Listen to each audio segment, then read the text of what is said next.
कि भाई मेरा साकार का प्रचार कर दो। अगर तुम नहीं करोगे, ये तो तुमने सुना होगा, सत्संग गुरु महाराज ने कहा होगा, अरे बच्चियों मेरा काम तो होगा, अगर तुम नहीं करेंगे तो मैं भूतों से करा लूंगा, भूत प्रेतों से।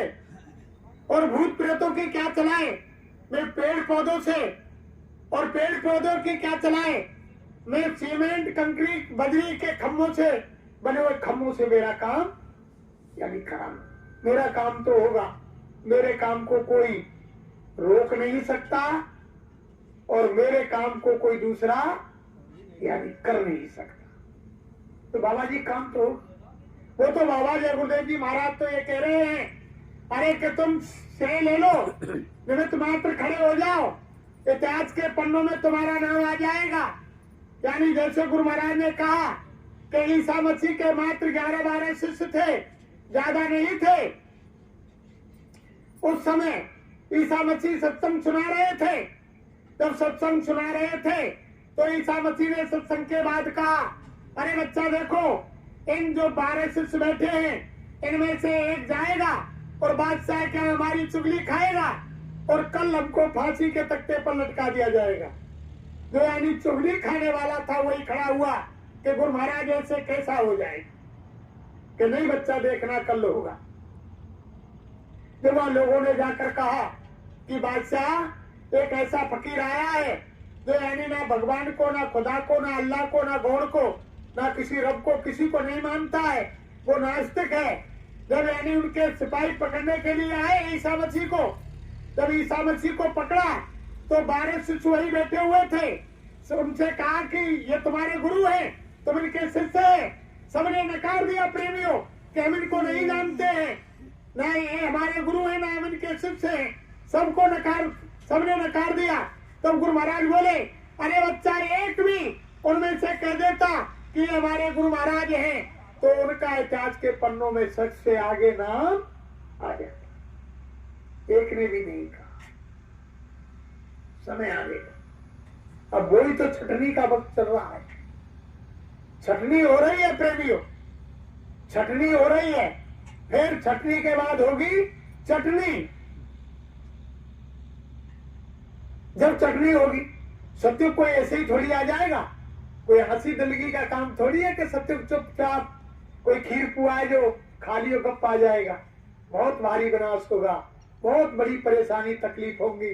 स्वयं महाराज ने बताया नहीं, कभी आपने महंगाई नहीं देखी, अभी आपने टैक्स नहीं देखे, अभी आपने भुखमरी नहीं देखी, अभी आपने लड़ाई झगड़े नहीं देखे, अभी आपने भूकंप नहीं देखे। वो तो सारी आपदाएं आगे आ रही है, वो तो सब आए। अन्न का दाना नहीं मिलेगा। स्वयं महाराज ने कहा ना कि गुरु महाराज बोले कि अन्न के दाने पर इंसान का ध्यान केंद्रित हो जाएगा।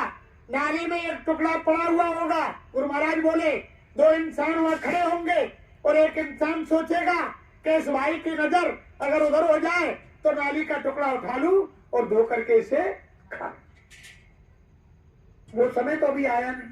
अभी तो लोगों के अमन चैन हो रहे हैं, अभी तो कोई ठिकाने नहीं है। अभी आप शादी विवाह में देखो कितने खर्चे हो रहे हैं, कैसे कैसे बफर और वो लग रहे हैं। अभी वो समय कहाँ आया जो अन्न का दाना नहीं मिलेगा। वो समय तो अभी आएगा, वो तो सारी चीज रखी हुई है। लोग इसीलिए तो नहीं समझ रहे हैं। शाकाहार के प्रचार का भी समय निश्चित है प्रेमियों। जब इसकी तारीख खत्म हो जाएगी उसके बाद यानी कोई भी शाकाहारी होगा तो उसकी कोई भी विनती प्रार्थना नहीं सुनी जाएगी कि गुरु महाराज अब मैं शाकाहारी हो जाऊं। इसकी भी तारीख निश्चित है कि उस तारीख तक अगर लोग शाकाहारी हो गए तो उनका बचाव हो जाएगा। और जब उसके बाद अगर लोग शाकाहारी हुए तो उनको वो मालिक माफ नहीं करेगा। जब न्याय के तख्त पर वो न्यायाधीश जज बैठ जाएगा, जब तो फाइल लेकर के फैसला सुनाएगा, फिर माफी नहीं मिलेगी। वो माफी की तारीख निश्चित है। इसलिए गुरु महाराज वो करवा रहे हैं प्रचार कि शाकाहार का प्रचार कर दो। और उन्हें दिखाई दे रहा है कि धरती पर भारी विनाश होगा। जैसे कौरवों को जाकर के भगवान कृष्ण ने 3 बार समझाया पहली बार गए तब दुर्योधन से कहा कि भैया दुर्योधन, ये पांडव तुम्हारे भाई हैं, इनको आधा दे दो। दुर्योधन ने मना कर दिया। जब दोबारा गए, अरे कि चलो 5 गांव दे दो। दुर्योधन ने कहा कि अरे योगेश्वर कृष्ण, सुई की नोक टिके इतनी जमीन पांडवों को नहीं। उनको दिखाई दे रहा था योगेश्वर कृष्ण को कि धरती पर भारी विनाश होगा, महाभारत होगा, ना जमीन को कौरव भोगेंगे ना पांडव भोगेंगे, सर्वनाश हो जाएगा। फिर तीसरी बार गए कि चलो अब और समझा लेने दो। तीसरी बार गए, फिर कहा कि दुर्योधन भैया, जो तुम्हारे मन भाई सो दे दो। दुर्योधन कहने लगा, अरे पांडवों की हिम्मत लेकर के ये कृष्ण आता है, अरे सिपाहियों बांध दो उसको। रस्सी लेकर के भगवान को बांधने के लिए तैयार। तब भगवान ने कहा कि जब नाश मनुष्य पर छाता है, पहले विवेक मर जाता है, विनाश काले विपरीत बुद्धि। तब कृष्ण ने कहा कि विनाश की तैयारी हो गई, अब इनकी बुद्धि का सर्वनाश हो गया, अब ये महाभारत होगा, ना जमीन को कौरव भोगेंगे ना पांडव भोगेंगे। ऐसे ही गुरु महाराज को सारी व्यवस्था दिखाई दे रही है, उन्हें मालूम है कि क्या होना है, लेकिन वो तो समय को रोके हुए हैं। गुरु महाराज मुझसे बोले, रे बच्चा, वो तो महात्मा रोके खड़े हुए हैं, नहीं कुदरत और काल तो काम करने के लिए तैयार है। वो कुदरत माँ डंडा लेकर के खड़ी हुई है, वो यानी इधर से इधर घुमाएगी, इधर से इधर घुमाएगी, 3 मिनट में सबकी अकल ठिकाने कर देगी। वो तो महात्मा रोके हुए कि और रुक जाओ, अभी और समझा लेने दो। गुरु महाराज रोके पड़े हुए। तभी तो गुरु महाराज ने मन से कहा, आपने सुना होगा, अरे बच्चे बच्चियों, कोई भविष्यवाणी मत करना और कोई भविष्यवाणियों को मत कहना। यानी सारी भविष्यवाणी काट दी गई है और समय को आगे बढ़ा दिया गया है। नहीं, स्वामी महाराज ने दीवारों पर लिखवाया ना कि सन 80 काल बनकर आ रहा है। स्वामी महाराज ने बहुत लिखवाया, और सन 80 में भक्ति होनी थी, विनाश सन 80 में ही होना था धरती पर, वो कोहरा 80 में बचना था, लेकिन गुरु महाराज ने दया करके समय को आगे बढ़ा दिया। जब यानी संहार करने की तैयारी बम भोले बाबा विश्वनाथ शंकर भगवान करने जा रहे थे, उससे पहले ही गुरु महाराज ने 15 फरवरी से 25 फरवरी 1979 में काशी की गंगा रेती पर यज्ञ करके संहारकारी शंकर भगवान को खुश कर लिया। वो काशी की यज्ञ में बुला लिया। जब काशी के यज्ञ में सन 1979 में 80 से पहले शंकर भगवान आ गए यज्ञशाला में, तो गुरु महाराज से बोले, बताओ बाबा जी हमें अब कौन सी साइड से संहार करना है। तब गुरु महाराज ने कहा, अरे शंकर बोले, मैंने तुम्हें संहार करने के लिए खुश नहीं किया, इसीलिए तो मैंने यज्ञ किया, तुमको खुश किया, पहले इसीलिए तो बुलाया है। अभी तुमको संहार नहीं करना है, अभी और ठहरो, जब मैं कहूं तुमसे जब संहार करना। अब शंकर भगवान बोले कि बाबा जी, हम तो कैलाश छोड़ करके आ गए, अब हम वापस जाने वाले नहीं, हम अब विश्व भ्रमण के लिए निकल रहे हैं, तुम्हारे प्रेमियों के साथ यानी संसार भ्रमण के लिए निकल रहे हैं। कौन क्या कर रहा है हम देखेंगे, और जब तुम आदेश देंगे तब हम संहार की तैयारी करें। वो तो रोक दिया गुरु महाराज ने। भाई 3 देवता हैं, काल भगवान के 3 पुत्र हैं, ब्रह्मा विष्णु महेश, तीनों का अलग अलग काम है। ब्रह्मा का उत्पत्ति करने का, विष्णु का पालन करने का, और शंकर भगवान का संहार करने का। तो संहार कर्ता को रोक दिया 79 में ही गुरु महाराज ने, और फिर कहा कि कोई भविष्यवाणी मत करना। सारी भविष्यवाणी काट दी गई और समय को आगे बढ़ा दिया गया। तमाम भविष्य वक्ताओं ने 2000 में शुभ समय की कहा था कि 2000 में शुभ समय आ जाएगा, और गुरु महाराज ने कहा कि समय बढ़ा दिया, भविष्यवाणी सब काट दी, सब फेल कर दी गई। ये तो यानी शहंशाहों के शहंशाह है, ये क्या नहीं कर सकते हैं।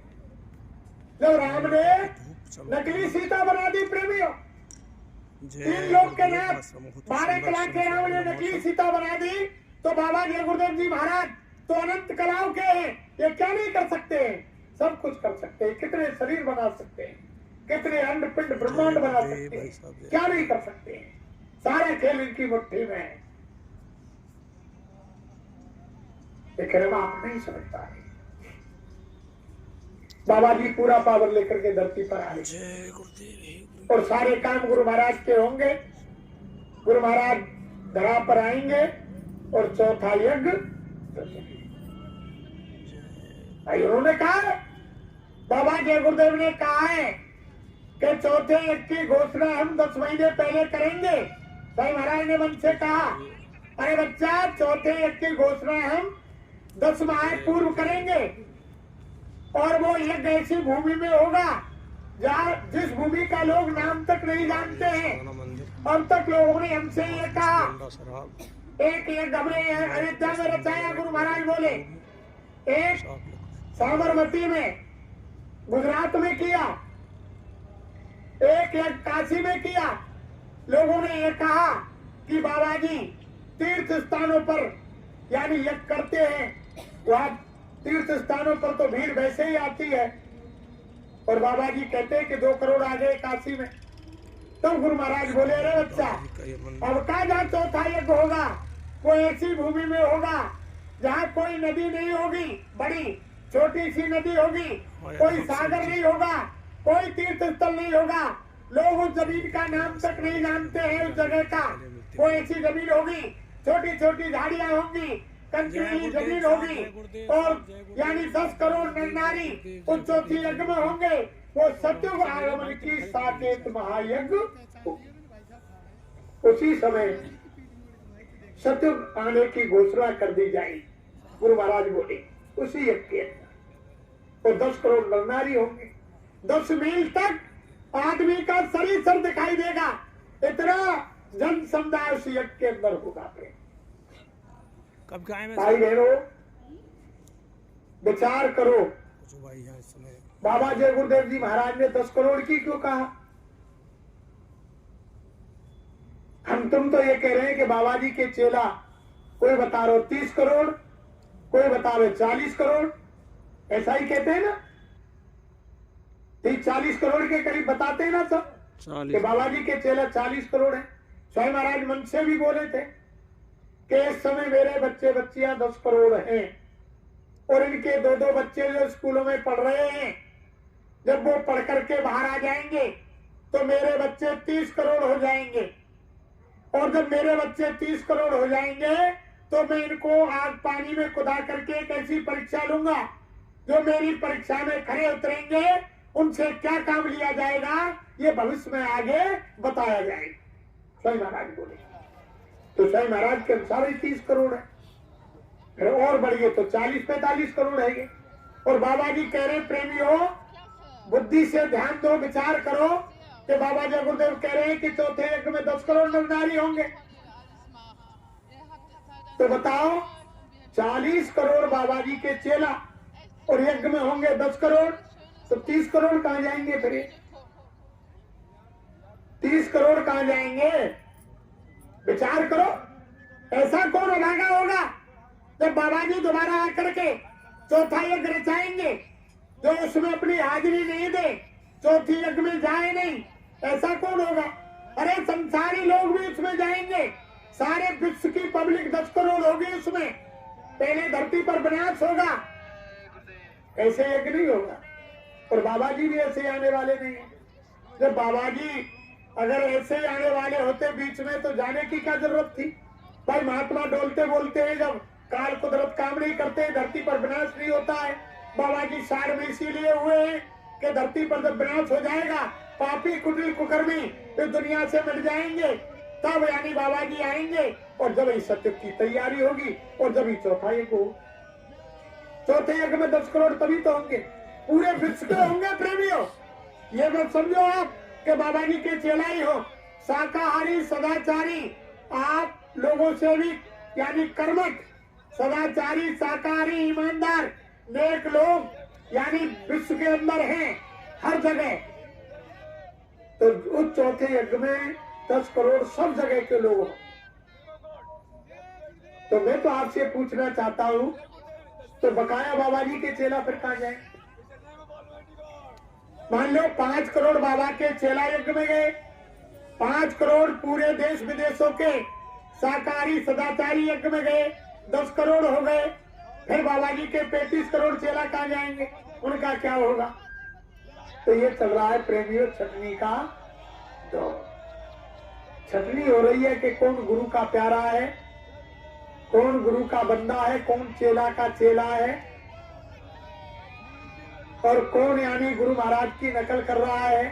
स्वयं महाराज का बोर्ड मंदिर में टंगा हुआ ना था कि जो महात्माओं की नकल करेंगे क्या होगा, उनका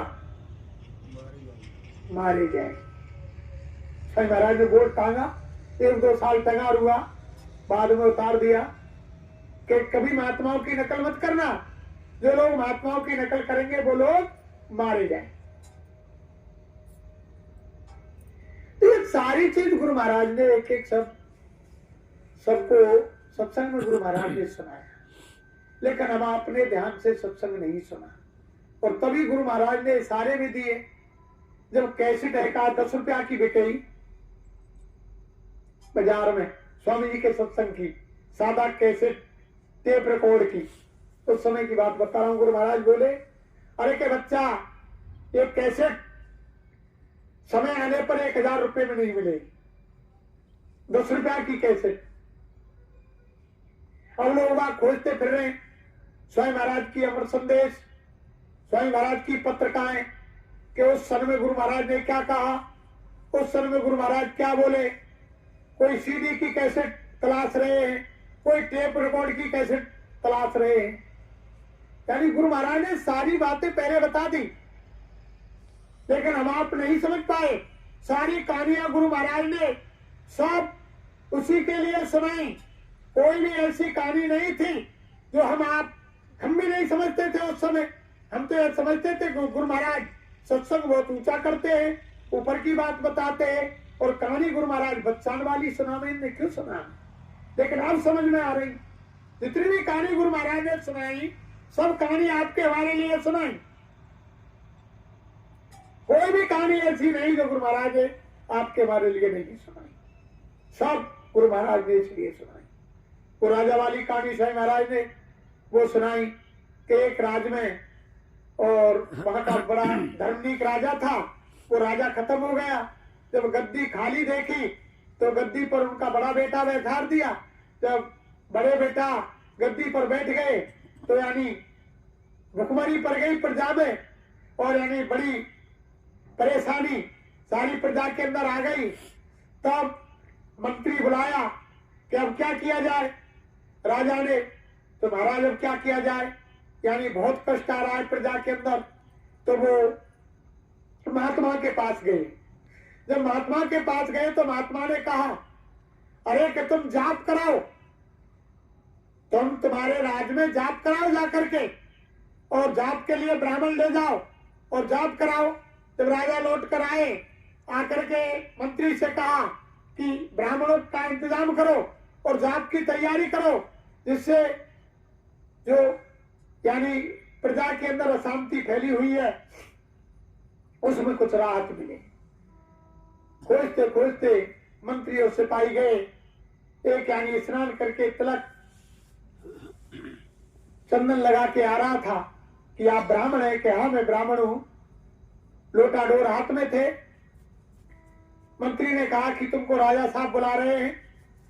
दरबार में ले गए कि हमारी प्रजा में बड़ी अशांति फैली हुई है, आप जाप करें। उन्होंने सामग्री लिखा दी, जाप की तैयारी हो गई। अब वो बेचारे पंडित कुछ नहीं जानते थे, तो वो जाप पर बैठ गए। अब वो कहने लगे जाप में कि क्या करूं क्या नहीं करूं, क्या जाप करूं क्या नहीं करूं, क्या जाप करूं क्या नहीं करूं। 15 दिन बीत गए प्रेमियों। तब राजा ने मंत्री से कहा कि मंत्री, जाप को चलते चलते 15 दिन हो गए, कोई सुख शांति यानी प्रजा में नहीं आई। मंत्री ने कहा कि महाराज एक ब्राह्मण है, एक ब्राह्मण के जाप से कुछ नहीं होगा, दूसरे ब्राह्मण का इंतजाम किया जाए। कि फिर देरी किस बात की, लाओ। जब दूसरा ब्राह्मण को तलाश कर लाए वो भी जाप पर बैठ गया। अब उसने सोचा कि देखूं पहला ब्राह्मण क्या कर रहा है। तो पहला ब्राह्मण कहने लगा क्या जाप करूं क्या नहीं करूं, क्या जाप करूं क्या नहीं करूं। दूसरा कहने लगा ई करे सो मैं करूं, ई करे सो मैं करूं। 1 महीना हो गया जाप को चलते हुए प्रेमियों, स्वयं महाराज सुना रहे थे। अब राजा ने मंत्री से कहा कि मंत्री जाप को चलते 1 महीना हो गया, प्रजा में कोई सुख शांति अमन चैन नहीं आया कि महाराज 2 ब्राह्मण कम है और ब्राह्मण बुलाए जाए। बल्कि लाओ देरी किस बात की। तो तीसरा ब्राह्मण लाया, उनका भी आसन बिछा दिया। अब ब्राह्मण सोचने लगा कि पहले मैं इनका जाप देखूं ये क्या कर रहे हैं। तो पहला ब्राह्मण कहने लगा कि क्या जाप करूं क्या नहीं करूं, क्या जाप करूं क्या नहीं करूं। दूसरा कहने लगा कि ई करे सो मैं करूं, ई करे सो मैं करूं। और तीसरा कहने लगा कि ये धांधली कब तक चलेगी, ये धांधली कब तक चलेगी। फिर और 15 दिन बीत गए प्रेमियों। फिर राजा ने मंत्री से कहा कि मंत्री कोई सुख शांति प्रजा में नहीं आई कि महाराज त्रिदोष लग गया, त्रिदोष 3 ब्राह्मण हैं, इसलिए कोई सुख शांति नहीं आ रही है, 4थे ब्राह्मण का इंतजाम किया जाए। राजा ने कहा कि फिर मंत्री देरी किस बात की, लाओ बुला करके। फिर बुला करके लाए, 4थे को भी बैठाल दिया। अब वो सोचने लगा कि ये क्या कह रहे हैं पहले वाले, ये कौन सा जाप कर रहे हैं, इनका देखा जाए। तो पहले वाला जाप कर रहा है क्या जाप करूं क्या नहीं करूं। दूसरा कह रहा है कि ये करे सो मैं करूं, ये करे सो मैं करूं। तीसरा कह रहा है कि ये धांधली कब तक चलेगी, ये धांधली कब तक चलेगी। और चौथा कह रहा है कि जब तक चले तब तक सही, जब तक चले तब तक सही। अब जाप चल रहा है, दादू गुरु महाराज सुना रहे थे। अब राजा ने कहा मंत्री कोई सुख शांति नहीं हुई, 2 महीने जाप को चलते हो गए, आज हम स्वयं आ रहे हैं दरबार में जाप को देखेंगे। अब मंत्री दौड़ करके आए और ब्राह्मणों से बोले कि राजा साहब आ रहे हैं, स्वयं तुम्हारे जाप को देखेंगे। तुम क्या कर रहे हो, जोरदारी से जाप करो। अब जोर जोर से वो चिल्लाने लगे। गुरु महाराज सुना रहे मन से कि वो जोर जोर से चिल्लाने लगे कि क्या जाप करूं क्या नहीं करूं, क्या जाप करूं क्या नहीं करूं। दूसरा कहने लगा ये करे सो मैं करूं, ये करे सो मैं करूं। तीसरा कहने लगा कि ये धांधली कब तक चलेगी, ये धांधली कब तक चलेगी। अब चौथा कह रहे हो कि जब तक चले तब तक सही, जब तक चले तब तक सही। इतने में राजा आ गए कि अब तक चल रही, अब धांधली नहीं चलेगी। तो गुरु महाराज जब तक आना रहे, ये जितने भी जो गुरुदेव बनने दुकान चल रही है, धांधली चल रही है, ये जब तक चल रही है। जब गुरु महाराज आ जाएंगे सारी धांधली खत्म।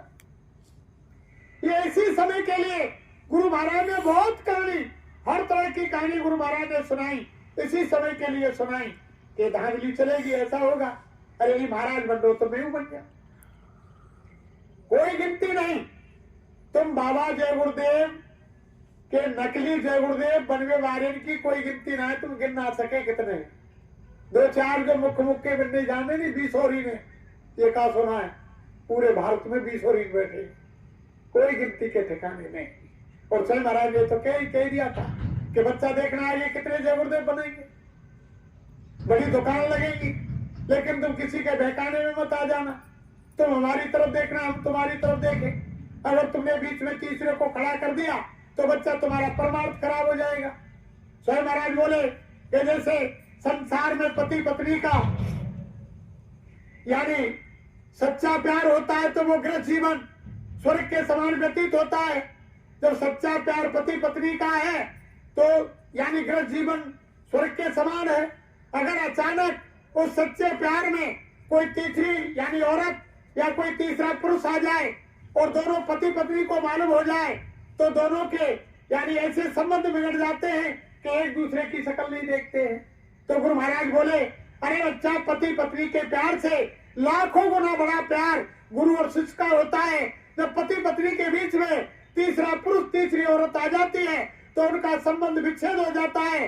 अगर गुरु और शिष्य के बीच में कोई तीसरा आ गया तो बच्चा उसका परमार्थ खराब हो गया।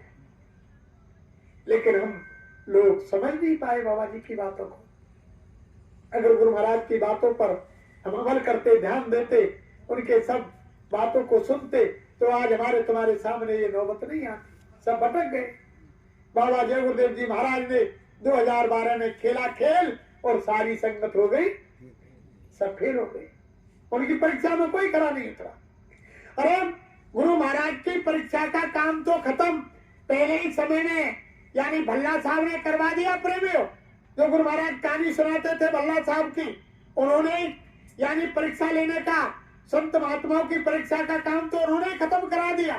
कोई परीक्षा नहीं लेते उस समय की सी। अगर आज कलयुग में परीक्षा ली जाती तो कोई भी प्रेमी महापुरुषों की परीक्षा में खरा नहीं उतरता, कोई नहीं उतरता। भल्ला साहब उस समय बहुत बड़े जिम्मेदार थे, तो उनके यहाँ जो नौकर काम करता था वो हर महीने में समर्थ महापुरुष के पास सत्संग में जाता था। अपने मालिक बल्लाते कहता कि हजूर है मालिक, गुरु महाराज के सत्संग में जा रहा हूं, मुझे कुछ खर्चा दे दो और एक बार आप भी मेरे साथ चलो। बल्ला साहब बड़े जिम्मेदार थे, बहुत पैसा था, गरीब लोगों की जमीन गिरवी रखते, उनको पैसा दे देते, ब्याज लेते, बड़ा पैसा, बड़े धनी मानी। लेकिन अचानक जब धीरे धीरे उनका नौकर लगा रहा, एक दिन वो उनके साथ उनके गुरु के सत्संग में चले गए। जब महात्मा के वचन सुने प्रेमियों कि ये शरीर नश्वर है, ये संसार नश्वर है, यहाँ यानी खाली हाथ आए हो, खाली हाथ तुमको जाना है। जिस धन दौलत मकान जमीन जायदाद गाड़ी बंगला घोड़ा जिसको तुम इकट्ठा कर रहे हो, जब ये शरीर तुम्हारे साथ नहीं जाएगा तो दुनिया का साजो सामान तो बहुत दूर है। जब बल्ला साहब की समझ में आया कि मैंने तो बड़ा अनर्थ किया, मैंने तो तमाम गरीब लोगों के गले काट के उनकी जमीन को गिरवी रख लिया और ब्याज के ऊपर ब्याज लेता हूँ। जब गुरु का सत्संग सुना, सच्चे मालिक का जब वचन सुने प्रेमियों, घर पर आए भल्ला साहब और सबकी जमीन लौटा दी और सबको कर्ज मुक्त कर दिया। अब वे हर महीने सत्संग में गुरु महाराज के यहाँ जाने लगे। जब प्रेमियों सत्संग में जाने लगे तो अचानक क्या हुआ कि उनकी घरवाली खत्म हो गई। भल्ला साहब जब घरवाली खत्म हो गई, गुरु महाराज के पास पहुंचे कि हजूर वो हमारी धर्म पत्नी दुनिया से चली गई। अरे का बच्चा, इतने ही दिन का लेन देन था, हर जीव यहाँ लेन देन चुकाने के लिए आता है, उसका लेन देन पूरा हो गया, वो चली गई, इसमें क्या बात है चिंता करने की। बल्ला साहब को समझा दिया, बल्ला साहब को समझा दिया, ध्यान भजन बल्ला साहब करने लगे। कुछ समय बीता, कुछ समय बीतने के बाद उनके एक बेटा था, वो भी खत्म हो गया प्रेमी। फिर गुरु महाराज के पास गए कि हजूर वो हमारा बच्चा भी खत्म हो गया। कि बच्चा वो इतने दिन का संस्कार था, इतनी सांसें थी, वो आपके अपने कर्म कर्जा चुकाने के लिए आया, चला गया। बल्ला साहब समझ। फिर बल्ला साहब सत्संग में आए जाए, जमीन की देखभाल करें। और गुरु महाराज ने देखा कि बल्ला का अभी मन जमीन में लगा हुआ है, तो जमीन को बिकवा दिया। बल्ला साहब से कहा कि बच्चा बल्ला, जब तुम्हारे कोई संतान नहीं, पत्नी नहीं, जमीन को क्या करोगे, इसको बेच दो, आश्रम में लगा दो। बल्ला साहब ने जमीन बेच दिया, पैसा आश्रम में लगा दिया। अब रह गया प्रेमियों केवल मकान, मकान रह गया। साल भर में जब होली दीपावली आए तो बल्ला साहब घर की सफाई करने के लिए आ जाए। दीपावली पर आए, वो समर्थ गुरु को मालूम थी कि बल्ला साहब कहाँ गए। जब वो लौटकर आश्रम में पहुंचे, हजूर ने पूछा कि बच्चा भल्ला तुम कहाँ गए, नजर नहीं आए यहाँ आश्रम में। कि जी हजूर वो दीपावली आ रही, मकान में चला गया, वहां की कुछ साफ सफाई की, तो गुरु महाराज ने सोचा कि अभी इनका मन मकान में लगा हुआ है, अभी इनकी आशा मकान में है। तो बोले बच्चा भल्ला वो मकान बेच दो, तुमको है नहीं, उसका क्या करोगे, और आश्रम में लगा दो। मकान को भी बिकवा दिया प्रेमियों, पैसा आश्रम में लगा दिया। अब भल्ला साहब आश्रम में रहने लगे। अब देखो प्रेमियों, ऐसी परीक्षा उस समय ली, यानी उनकी पत्नी चली गई, उनका बच्चा चला गया, जमीन बिकवा दी, मकान बिकवा दी। आज ऐसा किसी नामदान लेने के बाद किसी गुरु भाई बहन के साथ हो जाए, उनका पति चला जाए या उनकी पत्नी चली जाए या उनका बच्चा चला जाए या कोई जानवर घर से चला जाए, तो अभी भी सुनने में बहुत नौबत आती है जगह जगह कि किसी का जानवर भी चला गया तो क्या कहने लगते हैं, अरे भैया भले जय गुरुदेव बाबा कमा गए, हम तो का सत्संग सुनो, हमारी तो भैंस ही मर गई, बाबा ने भाई तो भैंस ही मार दी। पर ये नहीं सोच रहे कि हमारे कर्मों का खेल है, जो हम कर रहे हैं, हमारे जीवन में जो उतार चढ़ाव आ रहे हैं, हमारे कर्मों के आ रहे हैं, हम यानी गुरु भगवान को मिथ्या दोष लगा रहे हैं, ध्यान नहीं पाते। लेकिन ऐसा दोष लगाते आज के समय में, लेकिन भल्ला साहब ने नहीं लगाया। अब भल्ला साहब आश्रम में रहने लगे। जब आश्रम में रहने लगे प्रेमियों, तो एक दिन गुरु महाराज आमने सामने भल्ला के आए। भल्ला ने दंडवत प्रणाम किया, गुरु ने आशीर्वाद दिया। अब भल्ला से बोले, अरे बच्चा भल्ला, तुम आजकल क्या करते हो? कि हजूर वो भंडारे में भोजन कर लेता हूँ, आश्रम में छोटी मोटी सेवा मिल जाती है उसको कर लेता हूँ, समय पर ध्यान भजन सुमरन कर लेता हूँ। अरे बच्चा भल्ला, तुम भंडारे की सेवा में क्या करते हो फिर? कि हजूर कुछ नहीं करता हूं। तो उसमें तुम भोजन करते हो उसकी सेवा के लिए?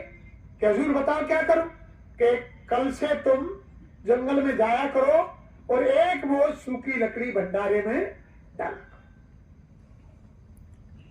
अब रोजाना भल्ला साहब गुरु आदेश, लकड़ी लेने जाए, भंडारे में डाल दे, भोजन कर ले।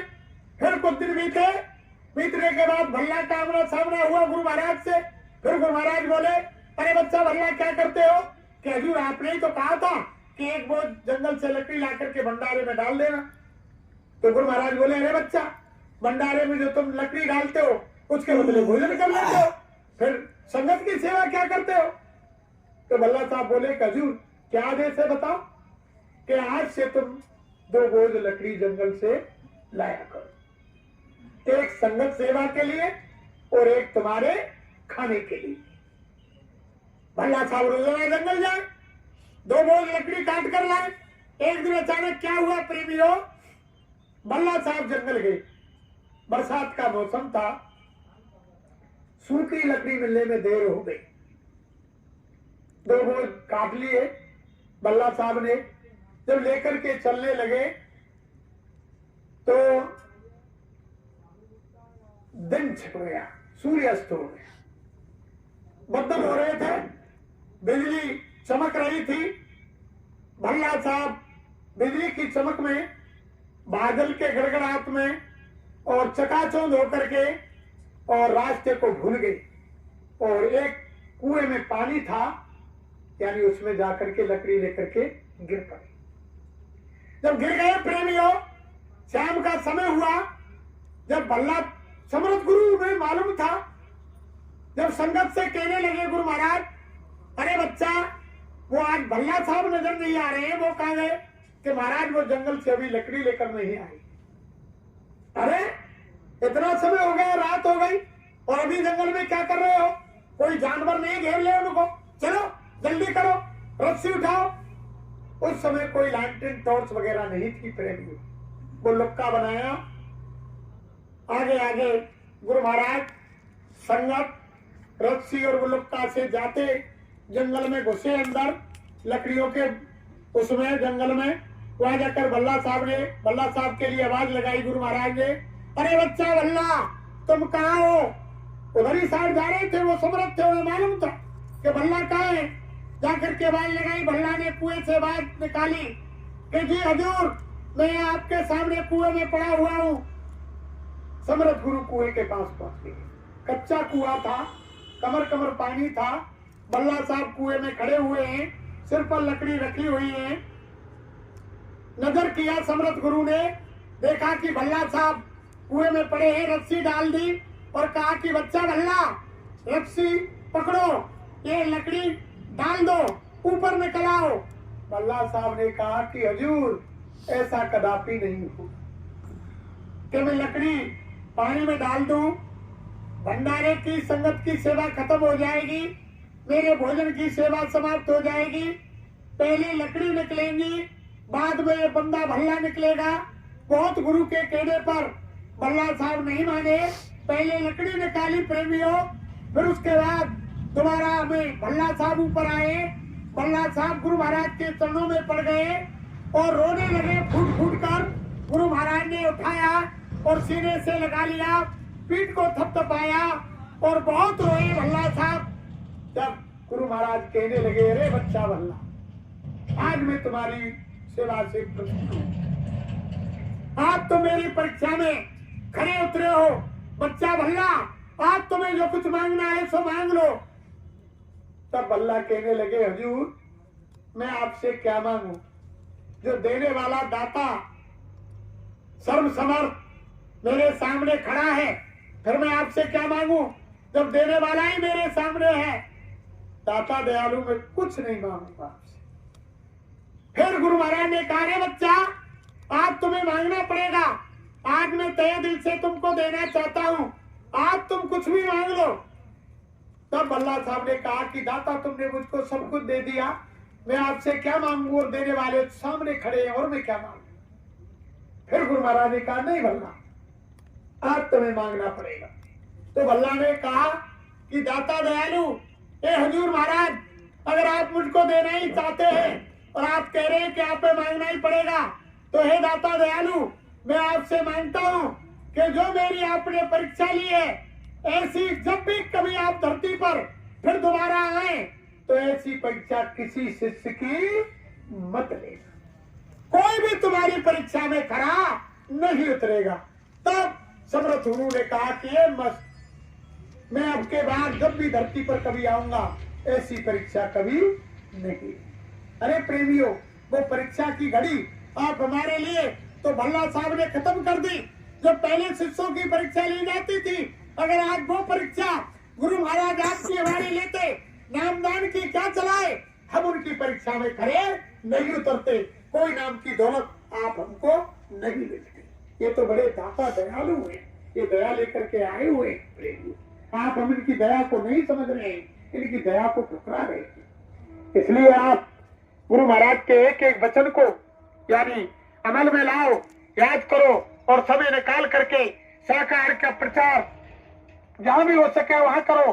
समय नहीं है तो आप यानी जो भाई बहन जाते हैं प्रचार के लिए, उनको पर्चा छपवा दो, उनकी गाड़ियों में डीजल पेट्रोल डलवा दो, और यानी जो कोई जैसे सेवा तन की मन की धन की जैसी भी सेवा कर रहे हैं, साकार का प्रचार गुरु महाराज का मिशन आगे बढ़ना चाहिए, साकार का प्रचार होना चाहिए। कोई आने वाले समय में यह ना कहे कि हमने बाबा जी का संदेश नहीं सुना। अगर हम सुन लेते तो हम भी साकारी हो जाते, हमारा भी बचाव हो जाता। तो बाबा जी के मिशन को आगे बढ़ाओ और साकार का प्रचार करो, और समय निकाल करके जो गुरु महाराज ने बताया है, ध्यान भजन सुमरन, यानी सुबह शाम जब भी आपको समय मिले, यानी घाट पर बैठो करो, आदेश का पालन करो। आदेश गुरु आदेश पालन ही गुरु की सच्ची भक्ति है। जब इनके आदेश का पालन करेंगे वही गुरु भक्ति है। जय गुरुदेव। अगर हमसे कोई कहने सुनने में अपशब्द निकला हो, किसी भाई बहन के हृदय में ठेस पहुंची हो, तो हम तो आपके मथुरा के बगल से भरतपुर के आपके आंगन के बच्चे हैं, हमें माफ करें। क्योंकि ना तो हम कोई संत है, ना महात्मा है, ना हम कोई ज्ञानी है, ना विज्ञानी है, ना हम कोई विद्वान है, ना हम कोई वक्ता है। हम तो हमारे गुरु महाराज के पातीदूत, इनके नाई हैं, जो इन्होंने आदेश दिया कि मेरा संदेश जाकर के सबको सुना दो, तो हम तो बाबा जी के नाई और उनके संदेश सुनाने का काम कर रहे हैं। इसलिए हम आपसे माफी चाहते हैं।